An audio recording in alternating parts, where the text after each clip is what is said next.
Hi everyone, it's Jen here from tarotspirits.net. So I have to laugh at myself because I have this new tarot deck and I completely misread and pronounced the name of it wrong. And I was watching, I have a lot of trouble with language actually. It's not surprising, my son's severely dyslexic.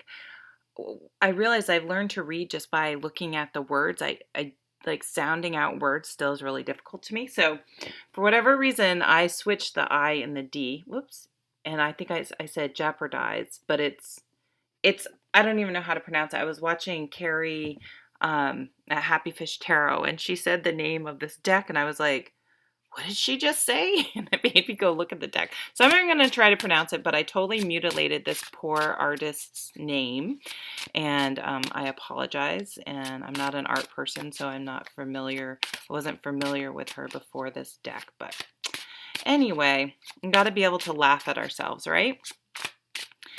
So I'm going to be using this tarot deck today, and for our weekly reading. So let's see what do I want to do here. Let's do a little mini Celtic cross. King of Swords in the middle.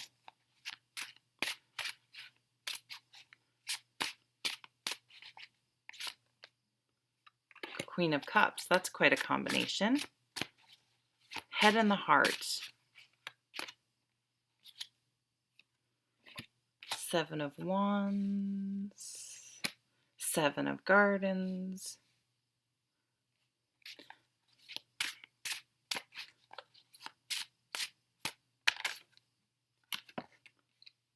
Four of Gardens. And we'll get to overall, let's see, outcome cards here.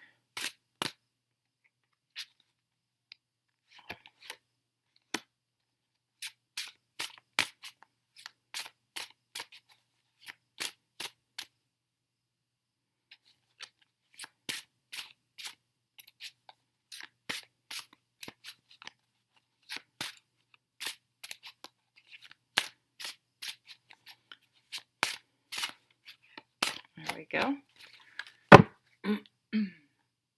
Oh, and a third seven. Okay, at the bottom of the deck, we have the Seven of Swords. So this is an interesting card. I talked to a friend about discussing this card more, and I need to get back to you, Corky. I'm sorry. Um, now that I said that, I realize I have an unanswered email. Anyway, so this card, this is my card where I say it's someone's behaving badly, and how do you deal with it when someone is behaving badly? Sorry, I realize I have my screen down. You know, do you get dragged down to their level? Do you brush it off? Do you learn to stay centered and realize, I think it's a Wayne Dyer quote, what other people do is their karma, how you react is yours, or I probably got that wrong, but something like that. So that's sort of the meaning to me behind this card.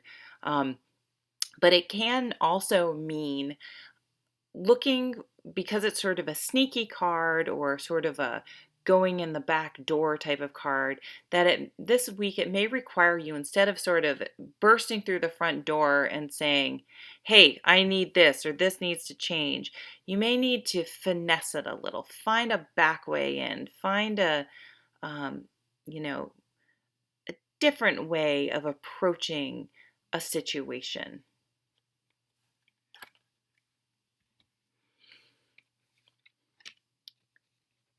And in the middle, we have the King of Swords.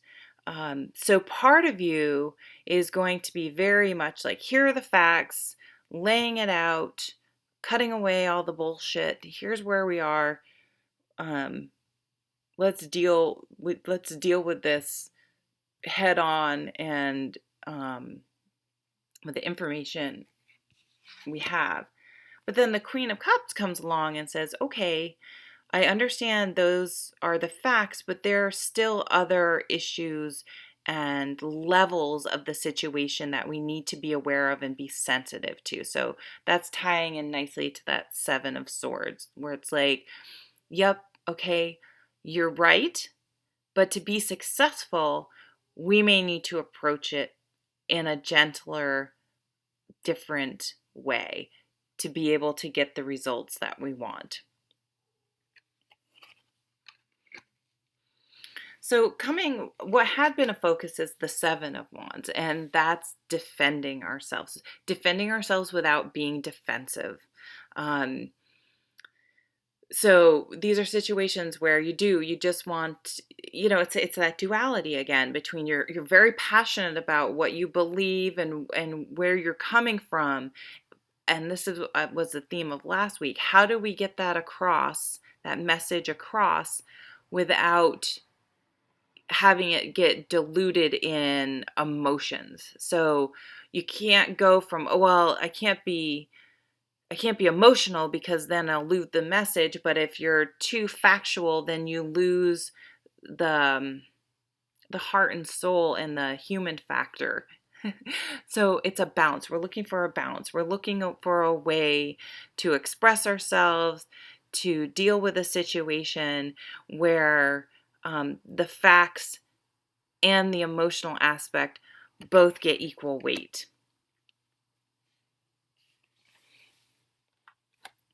So, sort of crowning the reading, what we're dealing with here is that this situation is a process, and that we need to understand that it isn't something that we can just go in and say, okay, this is how it's going to be, and walk out the door and everything's going to be fixed. It's going to take a while. It's going to take everyone to go through their own process as well as the process itself, if that makes any sense. Like, there are many different layers, many different ways people deal with things, including yourself.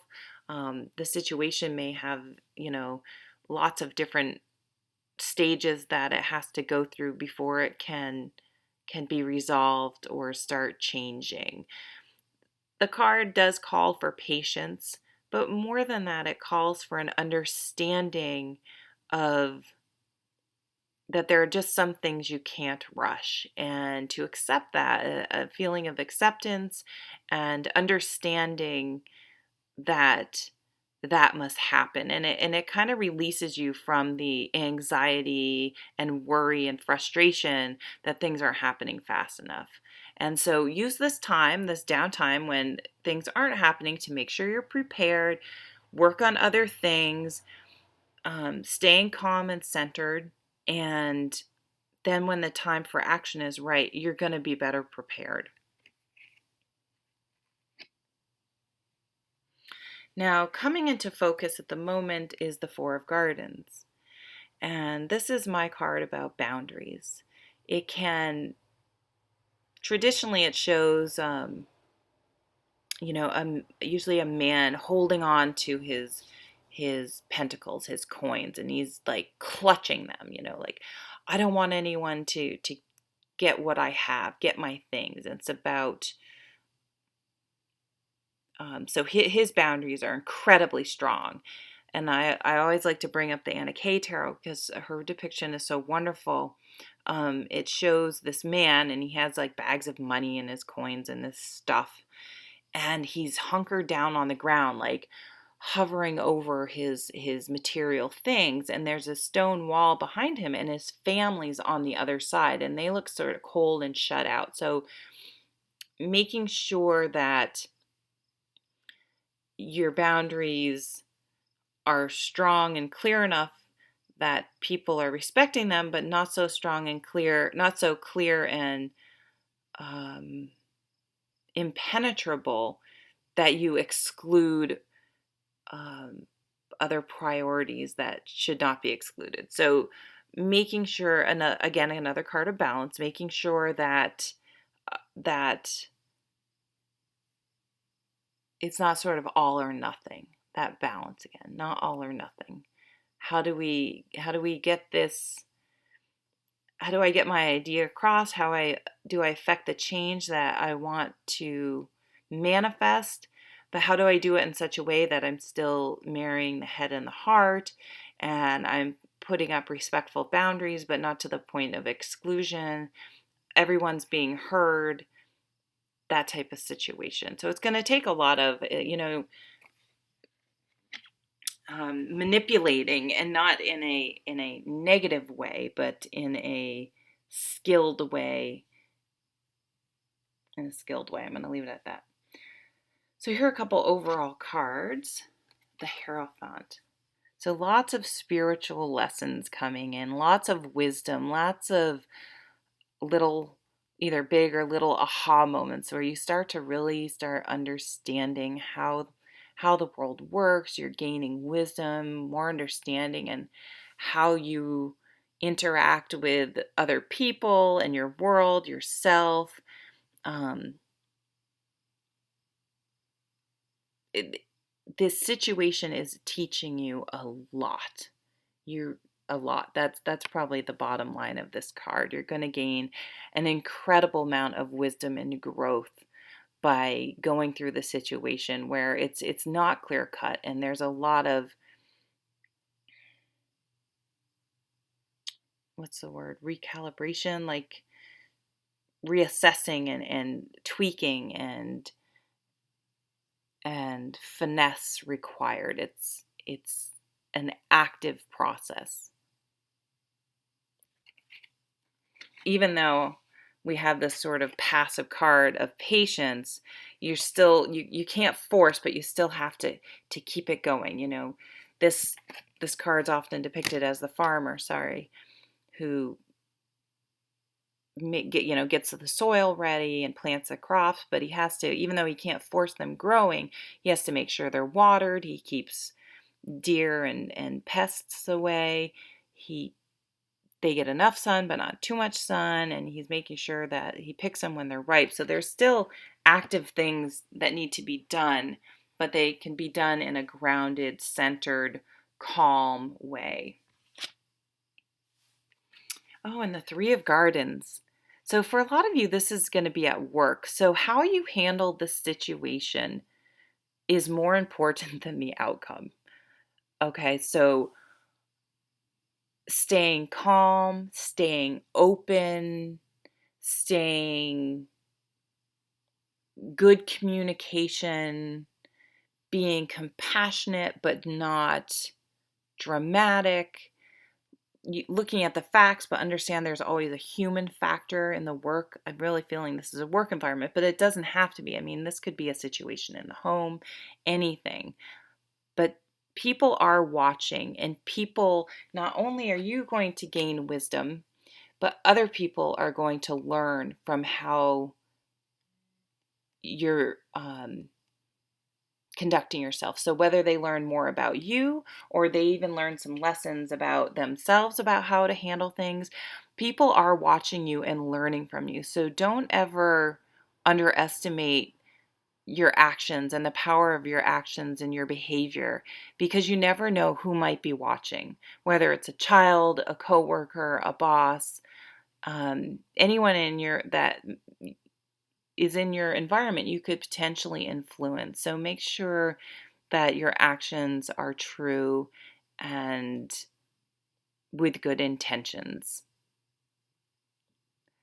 So thank you so much for watching, and I hope you have a wonderful week. My September monthly zodiac readings are up if you want to check those out, and I'll see you at the next video. Take care.